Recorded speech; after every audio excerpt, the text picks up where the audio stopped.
Você está gravando. Boa tarde, secretário Arthur. Eu sou Rodrigo de Azevedo Weiner, sou servidor do Arquivo Público do Estado do Rio Grande do Sul. Estou aqui com minha colega Clarissa Sommer Alves e a gente vai iniciar mais uma entrevista no projeto documentando a experiência da Covid-19 no Rio Grande do Sul com o secretário Arthur Lemos. Então, vou ler primeiro o nosso termo de esclarecimento. Esta entrevista faz parte do projeto documentando a experiência da Covid-19 no Rio Grande do Sul, desenvolvido no Arquivo Público do Estado do Rio Grande do Sul, e tem como objetivo registrar o cotidiano e a experiência subjetiva e profissional relacionada à pandemia e ao isolamento social, e as formas como isso tem afetado a população sul-rio-grandense. Você tem liberdade para decidir se participará ou não, e pode solicitar interrupção ou desistir a qualquer momento. Você pode autorizar a divulgação de sua identidade ou solicitar que ela seja omitida. O conteúdo da entrevista será utilizado para fins de pesquisa, educação e cultura e será divulgado na internet para que você e outras pessoas tenham acesso aos resultados. Não há custos nem compensações financeiras pela participação. Caso você se sinta cansado, triste ou confuso, podemos parar a entrevista e, se for do seu desejo, retomá-la em outro momento. Se você não se sentir confortável para responder alguma pergunta, podemos passar para outra. Se for do seu interesse, você poderá definir um prazo para o início da divulgação da sua entrevista. Bom, então, a primeira pergunta. Você está esclarecido quanto aos objetivos da pesquisa e quanto à forma como a entrevista será feita? Sim. Você concorda que sua identidade seja revelada na divulgação do material ou prefere que seja usado um pseudônimo? Concordo com a publicação. Você concorda que as informações prestadas nessa entrevista possam ser utilizadas e divulgadas para fins culturais, educacionais e de pesquisa e que as mesmas sejam disponibilizadas na internet? Concordo. Você autoriza o uso de sua imagem no caso de divulgação do material? Autorizo. Então, são essas questões mais formais. Agora a gente começa a entrevista propriamente dita. Bom, senhor secretário, nossa primeira pergunta é por que o senhor se dispôs a participar da pesquisa conosco, para iniciarmos? Eu me dispus a participar da pesquisa. Eu acho que nós passamos por um momento importante, né, da nossa história como humanidade. Nos surpreendemos positivamente e negativamente, e passado muito tempo depois, daqui a não sei quanto tempo, né, ter a condição e a oportunidade de fazer uma releitura com outra visão, em um outro momento, acho que isso que me instigou a me disponibilizar, a me colocar à disposição. E também, de certa forma, eu como gestor público estive à frente, conduzindo junto com meus colegas múltiplas frentes que levaram à tomada de decisões que mexeram com a vida de muitas pessoas e que, então, me levaram a ter, né, quase que me sentir na obrigação de efetivamente deixar, pelo menos um testemunho breve que seja, sobre o que nós vivenciamos aí recentemente. Tá certo. Então, para começo, assim, a gente gostaria de perguntar um pouco da sua trajetória acadêmica, profissional e política. Bom, eu me formei em Direito na PUC, Pontifícia Universidade Católica do Rio Grande do Sul, e já desde do meu ano de formação, quando me formado em Direito, eu já entrei, né, fui convidado a atuar na área política, né, ser um gestor público, a convite. Isso foi depois de uma longa viagem que tive, uma viagem essa para o exterior, em que tive um crescimento aí de interior, né, de reflexões. E iniciei, então, na área ambiental, na Fundação Zoobotânica, e a parte de estudos nunca parei, né? Eu acho que a gente precisa sempre compatibilizar o momento que a gente vive na área profissional, compatibilizando com a área acadêmica também. Então, me especializei em Direito do Trabalho e Processual do Trabalho. Depois fiz alguns cursos na área de energia e também na área legislativa, e hoje com cursos de MBA e pós-MBA na área de governança corporativa e também de desenvolvimento de projetos, né? Então, que concatenam com o que eu tenho vivenciado. tive a oportunidade de, agora alguns insights, né, em 2014, presidi a CPI da energia elétrica, que também foi um momento interessante na história aqui do nosso estado, que desencadeou depois uma série de fatores que culminaram com a privatização da SE no governo Sartori de 2015 a 2018. Fui secretário adjunto e depois secretário titular da pasta de Minas e Energia, nessa condução, inclusive. E quando da eleição do governador Eduardo Leite, em 2019, fui convidado para assumir a Secretaria de de Meio Ambiente e Infraestrutura, já com todo esse conhecimento agregado, que a gente fez algumas iniciativas. E mais recentemente, nesse ano de 2021, onde me aproximou mais da gestão da pandemia com os meus colegas na Casa Civil, né, conduzindo não só politicamente, mas também interagindo muito forte com a sociedade mais impactada, com o produtor, o empreendedor, os pais de alunos, né, então tendo esse contato mais próximo. Rodrigo, acho que ele já respondeu a terceira pergunta. Pode seguir, Primo.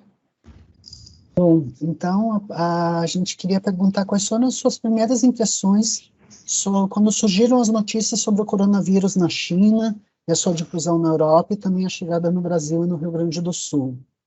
Bom, eu estava como secretário de Meio Ambiente e Infraestrutura e quando vem aquela primeira informação, a gente não tive, pelo menos eu, uma visão da magnitude que aquilo se tornaria, né? Até porque já tínhamos passado por algumas situações de outros vírus, inclusive da gripe, mas conseguimos de forma sem sobressaltos, né? Conseguimos avançar. Então não fazia ideia naquele início de que pudesse chegar na magnitude que chegou. Já associávamos, já pela própria pasta de meio ambiente, né? Associávamos que, mais uma vez, o mundo enfrentava um vírus e que esse desequilíbrio ambiental, de certa forma, também conduzia para isso, né? Estruturamos apresentações naquele início, já concatenando Zika vírus, dengue, H1N1, e aí agregamos o Covid-19. Só que o tempo foi passando, naquele momento inicial a gente, já está ficando um pouco sério, vamos parar um pouco, foi agudizando e chegou a patamares que acabou efetivamente nos surpreendendo negativamente e que nos forçou a mudar hábitos. E essa mudança de hábitos iniciou dentro de casa, né, primeiramente, mas também dentro do nosso trabalho, né, dentro de uma secretaria que prestava um serviço e continuou tendo que prestar esse serviço público mesmo diante das maiores adversidades. Mas no início, eu, pelo menos particularmente, não tinha ideia da magnitude que isso poderia ter chegado. Aliás, só um parênteses, em março de 2020, eu estava voltando de Buenos Aires, já tinha alguns indicadores, né? Voltava de um evento do Banco Mundial que discutíamos sobre meio ambiente, mas não tinha ainda essa questão do Covid presente. Mas se soubesse dessa magnitude, eu poderia até ter evitado a ida. Não tive nenhuma adversidade, mas logo depois as fronteiras foram fechadas e a gente chegou ao que chegamos. Antes de assumir a Casa Civil, no governo Leite, o senhor estava à frente, né, então, da Secretaria de Meio Ambiente e Infraestrutura. Essa secretaria não compõe o gabinete de crise, mas ela certamente foi impactada pela chegada da Covid, né? Tem uma série de serviços que são prestados ao público, impacta em questões de, aduaneiras e alfandegárias e produção né, agropecuárias. Deixa eu ver aqui. Como o senhor recorda, né, esse impacto do novo coronavírus naquela secretaria, na sua gestão, na organização dos processos de trabalho? Teria como relatar um pouquinho a respeito disso? Sim, no início, né, quando realmente nós não estávamos participando ativamente, em que pese o nosso grupo, né, de governo já tinha-se múltiplas notícias, e aí o conteúdo informacional ele surge como uma avalanche, né? E a gente tem que cuidar para não cair na armadilha de acharmos que somos especialistas só porque estamos lendo múltiplos documentos de múltiplas fontes. Mas internamente a gente teve um grande desafio, sim, porque a área de meio ambiente nós tínhamos uma parte de fiscalização, do controle da poluição, do controle que, em eventual descontrole, podia ficar até pior, né, porque poderíamos ter mais problemas a partir de uma situação, então tivemos que nos adequar. O próprio temor do corpo funcional, né, de como que nós enfrentaríamos, como você conversar com os funcionários, com os empregados, no caso da FEPAM e também da Secretaria do Meio Ambiente, de como que nós poderíamos nos organizar sem que tivéssemos prejuízos na prestação de serviço. Claro que a atividade cartorial, ela foi mais fácil do ponto de vista de solução, no sentido de que você busca tecnologia, alcança um computador, faz o tunelamento para chegar até os seus documentos, mas é uma pasta que tem um contato pessoal muito forte. Tem vistorias que deveriam ser feitas, como disse também, as próprias fiscalizações. E se nós paralisássemos, de certa forma, licenças ambientais que demandam audiências públicas, e que se nós paralisássemos isso, nós, volto a dizer, poderíamos estar inviabilizando também a continuidade de determinadas atividades que poderiam colapsar e ter outros prejuízos advindos disso. Mas eu acredito que todos compreenderam, na sua maioria, não digo que 100%, mas compreenderam. Nós conseguimos nos adequar no chamado home office dos funcionários, mas seguimos uma lógica de que, quando possível, um mínimo, e eu sempre estive na ativa, porque penso, né, e continuo pensando, que quem lidera tem que estar à frente e não pode, né, tem que estar à frente da condução do barco, né? E então pedi à minha família esta licença, pedi à minha família que eu pudesse me expor, né, nos piores momentos, para estar à frente e continuar conduzindo todo o trabalho que foi feito. E o dia a dia acabou se adequando. Hoje a gente vê que algumas medidas podem até não voltar ao que era antes, porque estão melhores do que estavam antes, né?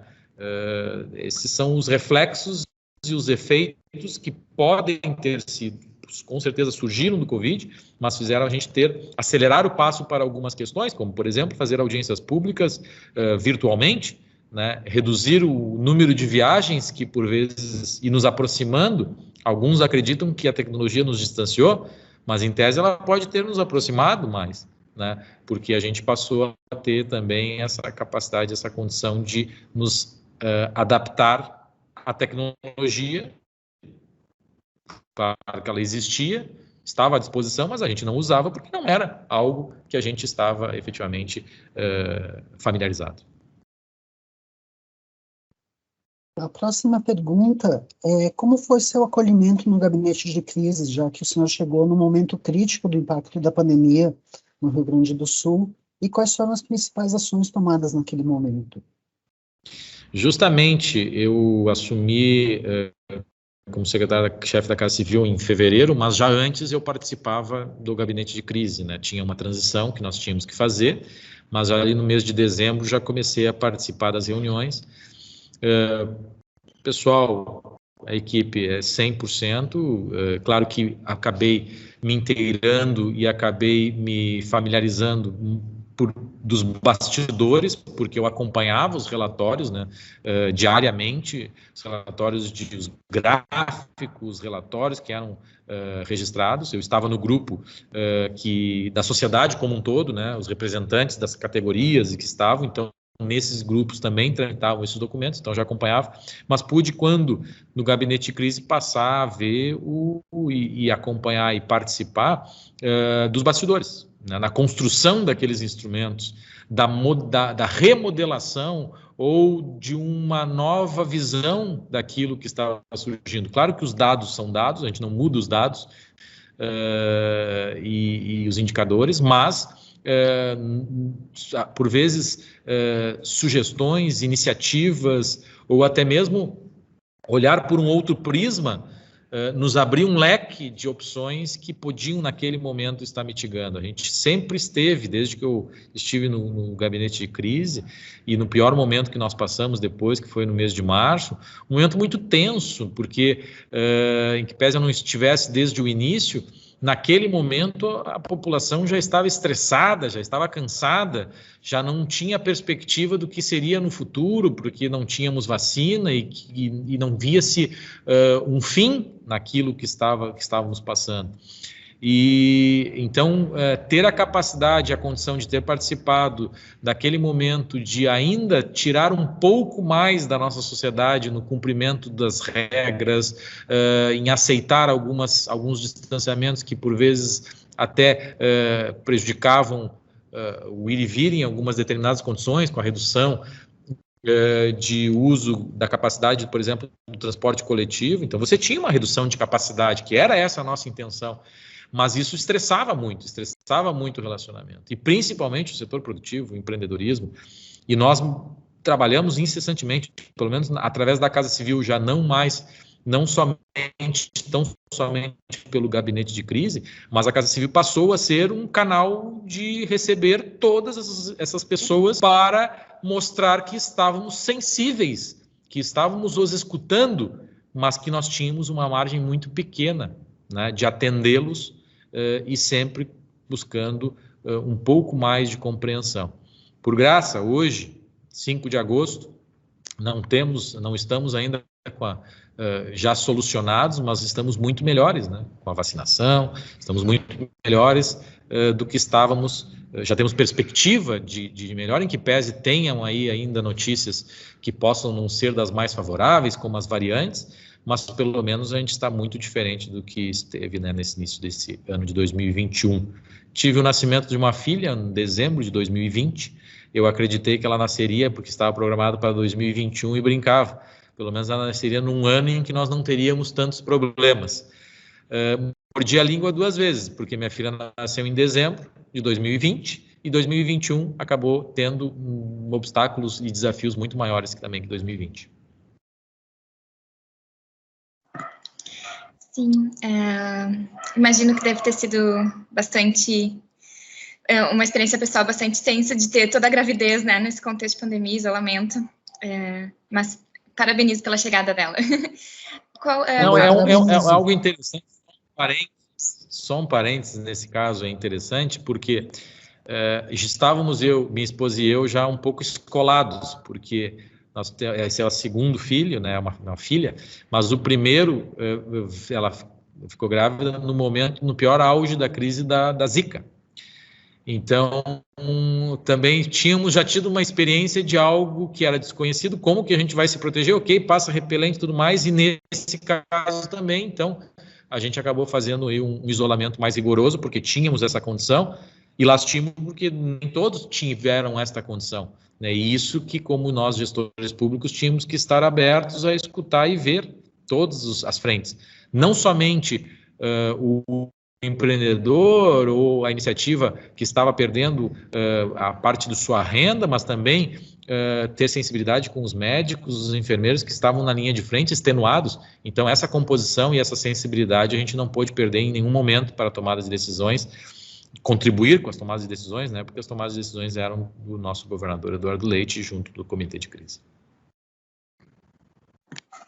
A próxima pergunta coloca em foco a atuação da Casa Civil mesmo, né? A gente entende ela como uma secretaria de articulação e central para o governo do Estado. Se o senhor poderia comentar um pouquinho sobre qual foi o envolvimento da Casa Civil no encaminhamento das políticas públicas nesse sentido do combate à pandemia? Não, perfeito. A Casa Civil ela teve um papel preponderante, né, e principalmente no auge da crise, porque o parlamento ele é um canal também de chegada de múltiplas demandas, de múltiplos setores. Então, imaginemos que nós temos 55 parlamentares que representam o povo gaúcho, o governador também os representa, mas ele é um só. Então, imaginemos 55 fontes de informação e de demandas que aportavam na Casa Civil. Então, nós organizamos, criamos um método para conseguir receber a todos, Aquele momento não era uma questão de ser da base ou não ser da base, ser situação ou ser oposição. Sabíamos que tínhamos que escutar e receber, como sempre fizemos desde o início, 55 parlamentares, porque vinham demandas de múltiplas frentes. Então, isso nos exigiu muito, doação principalmente, nesse início, foi extenuante, porque além do dia a dia e de nós conduzirmos, tínhamos pautas políticas também em condução, tínhamos discussões ainda de um ajuste administrativo, como foi o caso da Previdência dos militares, e naquele momento você debater aquilo sem que parecesse algo que, poxa, nesse pior momento você está fazendo isso, mas não podíamos perder a esperança de que no horizonte a gente teria que pensar no futuro, nós íamos vencer, vamos vencer o Covid, mas naquele momento nós não tínhamos prazo para esse vencimento. Então nós tivemos que ter uma capacidade de resiliência e uma capacidade de diálogo no sentido de continuar conduzindo as pautas que precisavam do futuro, mas viver o presente, sentir o presente e sensibilizar a todos. Muitas discussões tiveram em múltiplas frentes, determinado setor precisa liberar, olha aqui, secretário, o setor do turismo, não temos fonte, vamos construir então alternativas dentro do que nós podemos fazer, e aí foi então encaminhado um programa de apoio, né, ao setor que mais foi afetado, o setor, depois entraram mais setores. Naquele momento começou também um debate, vamos ampliar, vamos botar as escolas, as creches, e aí foi também um momento de tensionamento, porque é óbvio que se nós tivéssemos a capacidade, nós como gestores, que daríamos para todos, mas não tínhamos recursos para todos, então nós tínhamos que efetivamente identificar quem teve mais impacto do ponto de vista financeiro para fazer o alcance desse auxílio emergencial em complemento ao que o governo federal também vinha fazendo. E por uma boa condição de todas as partes, a gente obteve eco, conseguimos, aprovamos sem maiores sobressaltos, aliás, aprovação em tempo recorde, não tramitou 10 dias o projeto para ser aprovado, e conseguimos demonstrar que precisávamos priorizar, porque não teria recurso para todos, né? E eu acredito que a gente conseguiu, nos mais diversos, nos 55 parlamentares, aí foi por unanimidade que se aprovou o auxílio emergencial, e outras tantas frentes, de não ter tensionamento, né? No momento da vacinação, a minha categoria precisa ser vacinada antes, então podia ter sido um momento de tensionamento e um momento de dificuldade maior. Tivemos, aliás, aqui na frente do Palácio, múltiplos protestos em cima disso. E que se nós não tivéssemos convicção daquilo que estávamos fazendo, nós podíamos efetivamente não ter avançado a contento e ter tido um resultado diferente do que a gente tem vivenciado hoje. Qual foi seu envolvimento na modificação do sistema de bandeiras para o sistema de 3As? Bom, a alteração, a mudança, ela foi sempre debatida no âmbito do comitê de crise, mas houve um período de um tensionamento muito grande quando o modelo inicial ele foi imobilizado, né, por uma decisão judicial legítima, não contrariamos, decisão judicial se cumpre, mas buscamos sempre a sensibilização dos julgadores, principalmente da juíza que acabou julgando e por liminar acabou proibindo a volta às aulas, né, olhando apenas um indicador sem contemplar outros tantos. Então, aquele momento, com esse engessamento, o modelo que foi instituído e que deu muito certo, ele passou a ter uma luz de alerta que ele passaria a não ter mais a eficiência, porque vivíamos um outro momento. Então, já tínhamos uma população estressada, cansada, onde o distanciamento já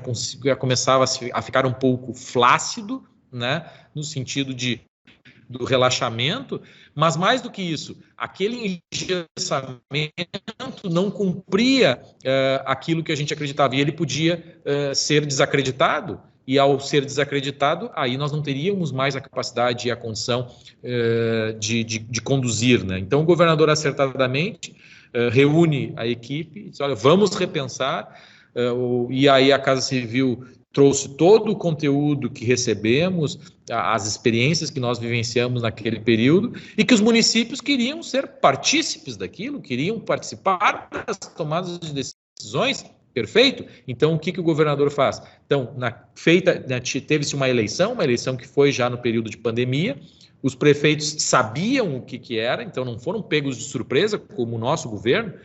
Nós não nos planejamos para uma pandemia, mas aqueles que concorreram no ano de 2020 sabiam que assumiriam sob um desafio de enfrentar a pandemia. E aí muda-se a lógica para trazer os municípios, porque se num primeiro momento nós conseguimos fazer com que a população exercesse o distanciamento, a partir daquele momento, com interferências externas e acabando, de certa forma, a tecnicidade ser deixada de lado por um sentimento do jurista naquele momento, fez com que disse, olha, agora nós temos que avançar um pouco mais. Aí nós fomos direto aos prefeitos, olha, prefeitos, nós precisamos que vocês, porque a vida acontece nos municípios, e em municípios pequenos, que é a grande maioria aqui no nosso estado, o munícipe sabe onde o prefeito mora, eles se encontram diariamente, então precisávamos naquele momento do sprint, né, que a gente chama no atletismo. Já estamos lá 1.000 metros correndo, mas assim tem o sprint final. E esta mudança de modelo foi o sprint que se teve na busca, na aproximação das regiões, dos prefeitos, para que eles, junto com o governo do estado, assumissem aí um compromisso de buscar a sensibilização da sociedade, mesmo naquele momento já de estressamento elevado. Ainda aproveitando essa questão, né, como nós fizemos a maior parte das entrevistas com gestores públicos no ano passado, quando ainda estávamos com o sistema de bandeiras. E para nós, pelo menos para mim, Rodrigo, a gestação, assim, o embrião do sistema 3As ainda não ficou claro. Eu lembro que nós conversamos muito com a secretária Leani, por exemplo, sobre o sistema de bandeiras, né? E ela contando para a gente, tentando lembrar quem teve o insight da ideia das bandeiras e das cores. Se nós fôssemos pensar no sistema 3As, aproveitando o diálogo com o senhor, a quem tu atribuirias esse insight, onde ele foi gestado mesmo, assim, qual a relação entre o gabinete de crise e o comitê de dados e os GTs nesse processo de criação dos 3As, desculpa.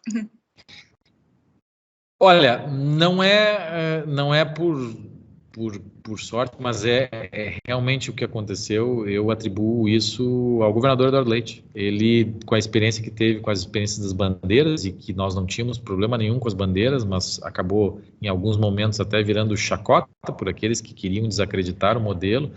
Mas os sistemas de 3As partiu dele mesmo. Os 3As, né? Os chamados AAA. E aí a secretária Tânia Moreira capta aquilo dos 3As e também traz uma ideia em cima daquilo, e aí se consolida pelo menos o nome, né? Mas a forma, né? O que o governador pediu para a equipe técnica era justamente aproximar os municípios, fazer com que eles também tivessem a condição e que a equipe conseguisse estruturar regramentos mínimos que, dentro de todo o conhecimento que já tinha sido agregado naquele momento, ficasse como regra geral, e aí permitisse aos municípios, já sabedores das suas responsabilidades, conseguir tomar as suas decisões. Então, a nomenclatura, a forma, o formato, não a forma, o formato, eu atribuiria ao governador, e depois de uma pescada na nossa secretária de comunicação, porque também um bom produto, ele só se demonstra eficaz e eficiente se ele for bem comunicado, né? Se ele tiver um apelo de comunicação. Não basta eu ter um excelente produto, comunico mal e eu vou ter um produto excelente guardado e não com ninguém. Então, o sistema de 3As, ele foi efetivamente comprado, a ideia, justamente porque teve essa condição. Mas, claro, aí quando o governador passa, a equipe se debruça com um desafio imenso de tirar o chipzinho das bandeiras e passar para o chipzinho dos 3As, e aí realmente o formato a equipe técnica do departamento lá da Secretaria do Planejamento, Governança e Gestão, da Secretaria da Saúde, foram impecáveis, né, no delineamento da estruturação desse nível 2 do nosso modelo de enfrentamento de combate à pandemia. Desde a sua posição como gestor, como o senhor percebe que tem sido a relação com o governo federal diante da crise sanitária e econômica? Bom, infelizmente, com o governo federal, a gente não teve uma condição de que pudéssemos contar, não no sentido do financeiro, do econômico, que teve ao longo, por iniciativa do Congresso, e depois também o governo federal vê que é um caminho sem volta, então compra a ideia. Não é só do ponto de vista econômico, financeiro, que foi muito importante, né, no pior momento em 2020, quando teve-se uma queda de arrecadação. Mas mais do que isso, é aquela lógica do pai que acredita que só dar presentes para o filho é o que basta. Por vezes o filho quer amor, por vezes o filho quer participação. Então, o que a gente gostaria naquele momento é que a União, o governo federal, estivesse ao nosso lado, buscando sensibilizar o cidadão o quão importante era naquele momento o distanciamento. Mas não foi isso que a gente viu. Vimos, na verdade, o contrário. O líder maior, e ele, acredito que não faça ideia da responsabilidade que tem, que é o presidente da República, e não vivenciamos isso somente no Brasil, vivenciamos e acompanhamos também nos Estados Unidos, a responsabilidade que se tem. Muitas pessoas o seguem, muitas pessoas creem nos nossos líderes, e ao fazer isso, os nossos líderes com essa responsabilidade, então, não acreditar nas máscaras, não acreditar no distanciamento, isso causou um maior desafio de nossa parte, de mostrar que correto, ou pelo menos naquele momento, tínhamos que seguir, todos estávamos seguindo, né? Mas não tivemos isso do governo federal. O governo federal acabou sendo um obstáculo do ponto de vista deste enfrentamento. Não estou dizendo da questão do repasse de recursos e tudo mais, volto a dizer, da participação ativa, né? Na sensibilização da sociedade, de dizer, olha, nós vamos enfrentar, nós vamos buscar uma alternativa, nós vamos buscar uma saída. Não, se siga uma lógica de que continue vida normal, que isso aí acontece, faz parte. Não faz parte, não é normal, né? Vivemos e continuamos vivendo um momento ímpar, e não é normal. E isso que foi o mais desgastante desse relacionamento. Por sorte, nem todo o governo federal, né, tinha esta visão. Tínhamos e temos ainda dentro do próprio governo federal pessoas que acreditam e acreditavam, né, que aquele era o melhor caminho, e que continuam até hoje, e a gente tem um bom relacionamento. Então, uma lástima. Eu aprendi com minha professora de história que se acontecesse, se tivesse, se não faz história, né? Então, se C não faz história, eu prefiro não pensar como seria se nós tivéssemos tido mais união. Eu acho que esses são os exemplos que ficam do ponto de vista negativo, né? De nós como sociedade, no momento em que nós precisávamos nos unir, nós acabamos desunindo e acabamos em feudos nos unindo. Dentro de feudos, acabamos nos unindo. Mas eu acredito que nós tínhamos a capacidade, pelo menos o conhecimento necessário, para que, não como feudos, mas como uma sociedade, unimos para a que aconteceu. Eu acho que esse é um dos exemplos negativos que a gente tira dessa pandemia, e a gente espera que, em eventuais adversidades ali na frente, que possam, porventura, acontecer, a gente tenha aprendido um pouco com o que passamos aí com o Covid-19. Rodrigo, não estava previsto, mas aqui ouvindo o secretário Arthur, eu fiquei pensando, o Rio Grande do Sul, ele tem estado nacionalmente muito bem no ranking da vacinação, né? Assim, em geral, estamos em o segundo estado com maior índice de vacinação.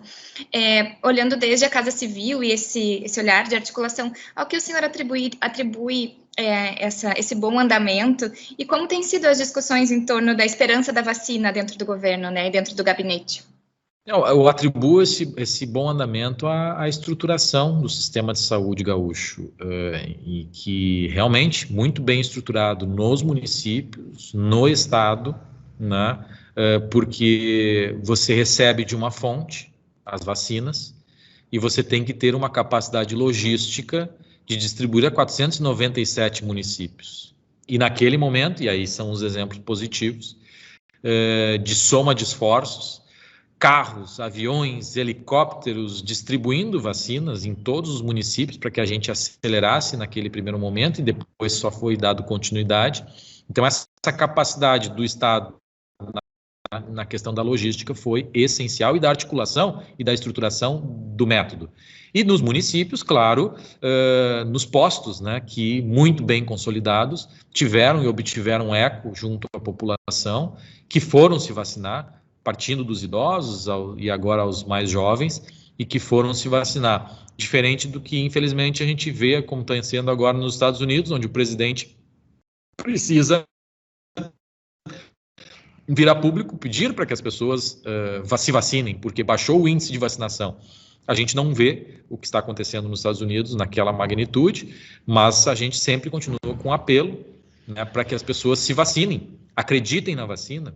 Teve um determinado momento onde se buscou algumas pessoas a escolher vacinas, e dizíamos e continuamos dizendo, e eu acho que o povo gaúcho compreendeu na sua grande maioria, que vacina boa é a vacina no braço.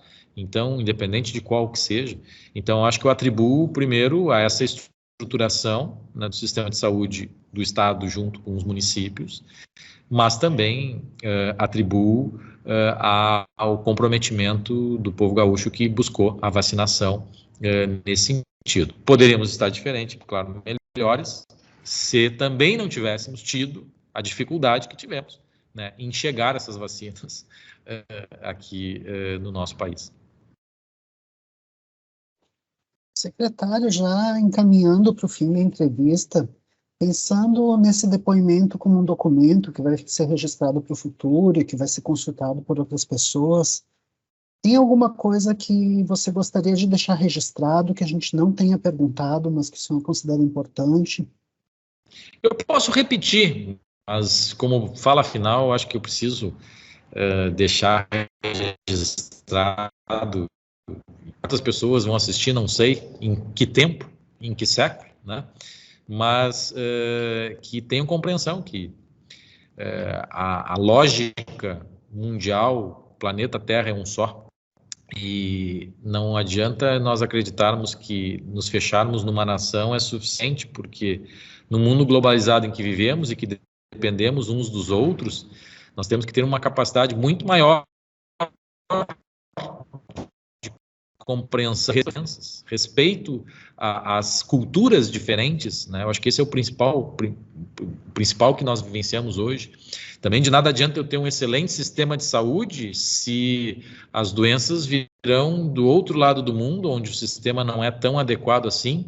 Então, nós temos que efetivamente pensar, não é acreditar que o mundo é globalizado apenas para eu ter um produto fabricado em outro país com tecnologia que não tem aqui.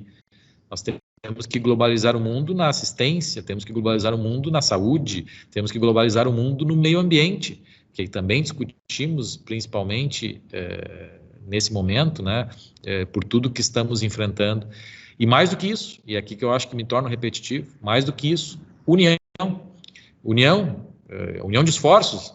Podemos divergimos politicamente. Campanha política é para isso. Campanhas acontecem de 4 em 4 anos, de 2 em 2 anos. Deixa na campanha fazermos o debate político. Depois que terminar a campanha, união. Por quê? Porque nós trabalhamos para algo em comum. Podemos divergir das formas, mas não podemos divergir dos objetivos, que é melhoria, é unidade de todos. E então eu deixo só essa mensagem. Espero que quando eu reveja ela daqui a 10, 15, 20 anos, nós estejamos vivenciando um capitalismo um pouco mais cooperativo, e o nosso Estado tem um cooperativismo muito forte na veia, um capitalismo mais cooperativo e menos competitivo, porque dentro do cooperativismo nós temos também a competição, mas não é a competição que se sobrepõe, né? E aí é o berço do cooperativismo aqui no nosso estado, aqui no Rio Grande do Sul, né? Se nós temos múltiplos produtores e o produtor X quiser competir para esmagar o produtor Y, ele pode ter mais problemas. Então, somando esforços, ambos conseguem crescer. Então, acho que isso que a sociedade precisa tirar de exemplo aí do Covid, que se nós tivéssemos com certeza se unido, a informação ido mais rápido, saído da China de forma mais rápida, que olha, este vírus não é brincadeira, ele transmite de forma rápida, nós poderíamos ter tido uma outra tomada de decisão, e depois que o vírus estava disseminado, a gente ter tido um enfrentamento mais sério, do ponto de vista de união, efetivamente.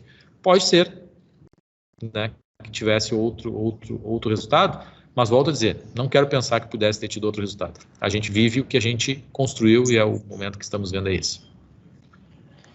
Secretário, aproveitando o diálogo e a sua disposição e os últimos minutinhos, não é de praxe, mas se o senhor gostaria de deixar relatado alguma experiência mais subjetiva da sua vida em família, se você teve contato com coronavírus na família, como foi a questão de realocar as amizades e as mudanças no cotidiano familiar pela pandemia, porque os secretários também, né, têm suas famílias e suas vidas pessoais. Por incrível que pareça, somos seres humanos, as pessoas às vezes esquecem um pouco. E a Casa Civil me trouxe um desafio muito grande. Aqui não tem hora, realmente vai mais de 13, 14 horas de trabalho todos os dias, mas eu sei que é por um tempo, e esse tempo é de doação. Mas, por incrível que pareça, eu não tive na família nenhum caso de Covid, e espero manter assim, né?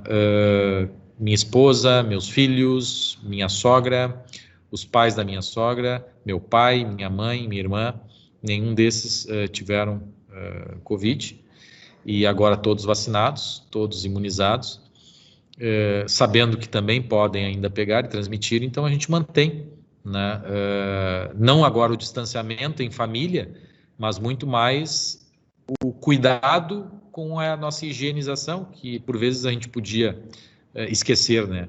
Hoje, quando recebo pessoas aqui na Casa Civil, os cumprimento, tocando a mão, sim, mas sempre digo, né, que a gente se amolda ao momento em que a gente vive. Eu posso cumprimentar sim a pessoa, desde que eu não leve a mão ao rosto, à face, e que logo depois passe álcool, e que esse movimento e essa ação seja compreendida de que não que eu tenha ojeriza ou queira da pessoa, não, estamos na verdade ambos nos precavendo.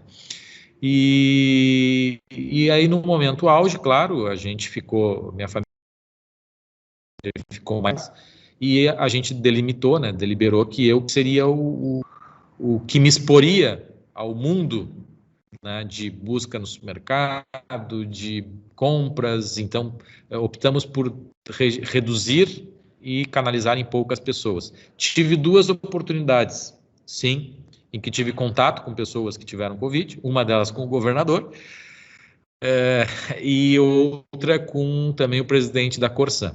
Em ambos os momentos, o que fiz? Quando soube, me isolei num quarto, onde recebia a refeição à porta, porque não sabia, né? A gente não sabia, mas no fim deu tudo certo, fiz os exames, não tive, mas fiquei ali 3, 4 dias nesses 2 períodos, isolado dentro de um quarto, e meu filho à porta dizendo, pai, posso entrar? Disse, não pode entrar, filho. O bichinho.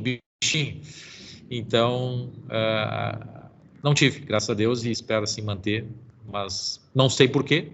Se alguém puder um dia explicar, eu acho que a gente também não tem o conhecimento pleno de tudo que a gente passou, de como esse vírus age, mas eu digo a vocês, eu acho que eu devo isso muito ao controle de limpeza, de asepsia, uso de máscara, né?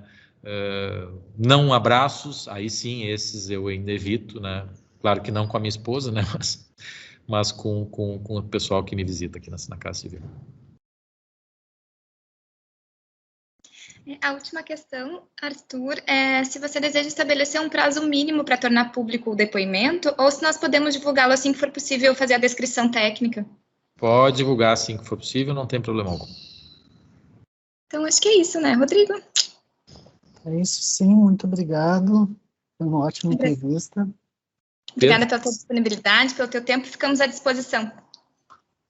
Tá bom, obrigado, Clarissa, obrigado, Rodrigo, bom trabalho para vocês que são servidores aí, toquem ficha, que também precisamos aí de ter o resguardo da nossa história, tá? Aproveito para registrar que, enquanto Casa Civil, né, se houver alguma oportunidade para levar a demanda dos registros históricos que estão sendo produzidos nesse contexto, o Arquivo Público está aberto para ajudar a preservar, né, porque tem sido produzido muita coisa importante por vocês nesse momento.